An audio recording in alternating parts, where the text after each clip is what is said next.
What is going on, guys? It is Tapen, the average gamer, and today I'm bringing you my first episode of a series that I'm pretty excited to be putting together, and that is the Road to Improvement series.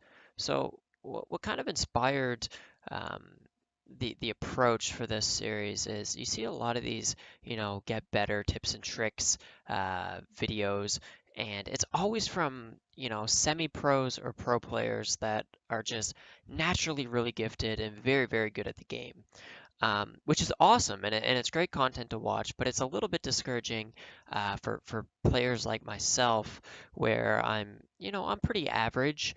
Um, I'll throw up my stats on screen here so you can take a look at this account and basically where I'm at as far as win-loss ratio and KD and average kills per game and things like that.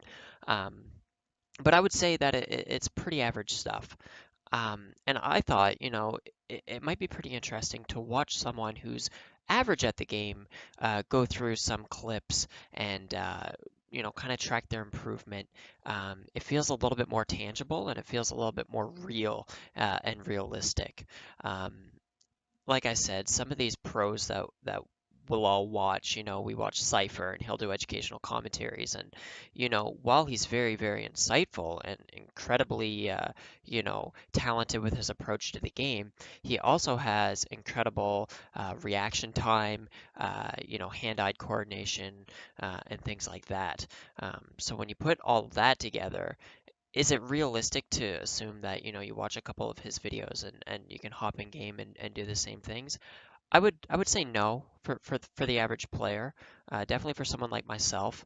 As you can see in these background clips, this is just some clips from this morning, where I just went in, I played a handful of games, and I just recorded, my kills and my deaths, and basically just kind of wanted to see, hey, what am I doing wrong? What am I, areas of weakness, areas of improvement, and something that stood out right away was sensitivity. I was missing some shotgun shots. I was, building frantically. My positioning was a little bit out of whack. And I decided to lower my sensitivity.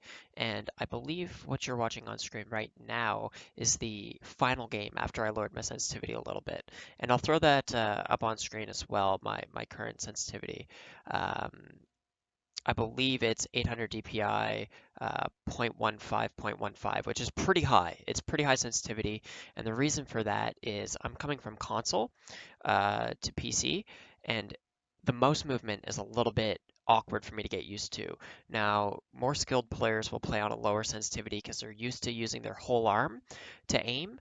I'm still learning how to do that, so I opt for a little bit of a higher sensitivity so I can use my wrist a little bit more when I'm trying to turn and aim. But as you can see, I have somewhat decent aim. Obviously not the greatest, but this particular game, I had a couple kills at least, and there's a little clip at the end where I ended up dying, but you can see a little bit of my building skill as well. Um, all of that to say, uh, I definitely view myself as an average player. I feel like I can still give some tips and tricks, and I have some game knowledge for sure. It's just as far as the pro level commentary, gameplay commentaries, I'm definitely not at that level. So if it's something that interests you guys to watch someone who's a little bit more average, someone who's kind of learning as he goes, definitely slap the subscribe button. Check out the future content. I aim to do these kind of um, every week at least, and let's just see what our improvement is, and follow along and share in the comments below what you guys are up to, and see if you guys are finding improvements as well. Um, Anyway, this was just a general overview video, so no tips and tricks in this one yet, but stay tuned for the next episode. Peace.